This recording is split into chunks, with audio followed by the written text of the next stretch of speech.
Hi అండి, నమస్తే. Welcome back to Veni's kitchen. ఈరోజు రెసిపీ పన్నీర్ కర్రీ రెస్టారెంట్ స్టైల్లో టేస్టీగా సింపుల్ ఇంగ్రీడియంట్స్ తోటి ఇంట్లోనే ఎలా తయారు చేయాలో చూపిస్తానండి. ఈ పన్నీర్ కర్రీ అనేది మీకు కూడా నచ్చుతుంది. ఖచ్చితంగా ఇలా ఒక్కసారి ట్రై చేయండి. దీనికోసం ఇప్పుడు ఒక ప్యాన్ తీసుకొని ఇది కొద్దిగా హీట్ అయిన తర్వాత దీనిలో ఒక స్పూన్ ఆయిల్ వేసుకోవాలి.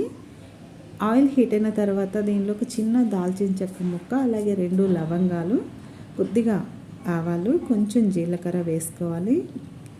ఇది కొద్దిగా వేగిన తర్వాత దీనిలోకి ఒక ఆనియన్ తీసుకొని ఇలా ముక్కలుగా, మరి చిన్నగా అవసరం లేదండి, పెద్ద ముక్కలుగా కట్ చేసి వేసుకుంటే సరిపోతుంది.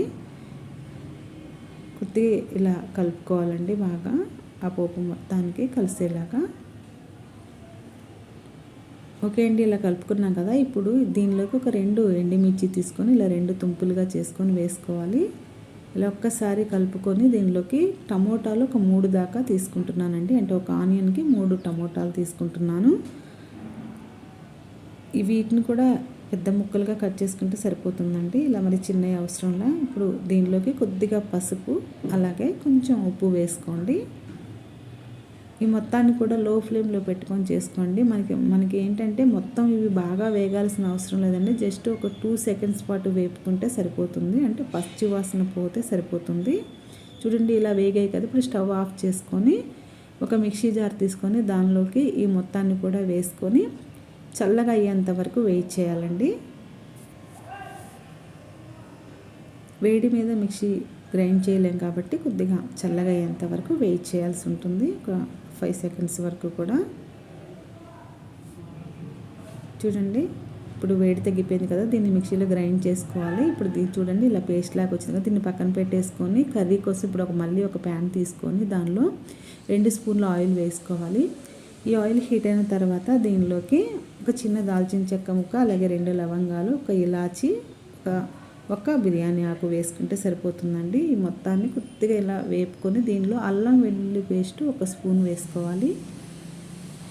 ఇది కూడా కొద్దిగా లైట్గా వేపుకోవాలండి. మరీ ఎక్కువ అయితే వేపకండి.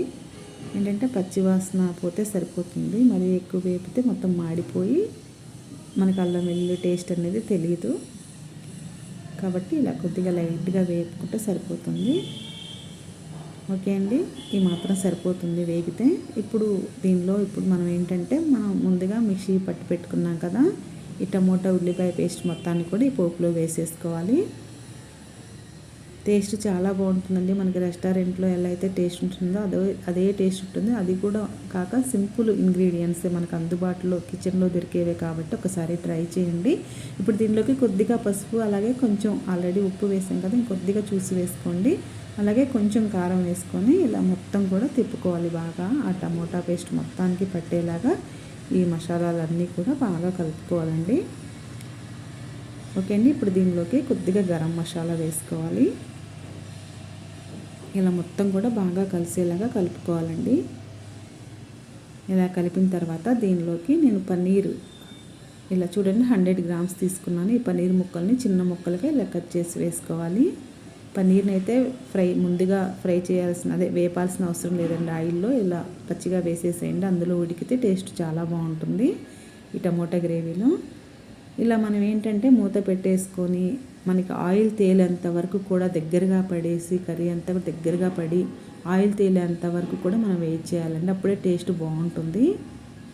చూడండి, ఆయిల్ తేలింది కదా. ఇలాగా కర్రీ రెడీ అయిపోయింది, పన్నీర్ కర్రీ. ఒక్కసారి ఇలా ట్రై చేయండి, మీ అందరికీ నచ్చుతుంది. ఈ రెసిపీ నచ్చితే లైక్ చేయండి, అలాగే మీ ఫ్రెండ్స్కి షేర్ చేయండి. మరిన్ని రెసిపీస్కి వేణీస్ కిచెన్ని సబ్స్క్రైబ్ చేయండి. Thank you.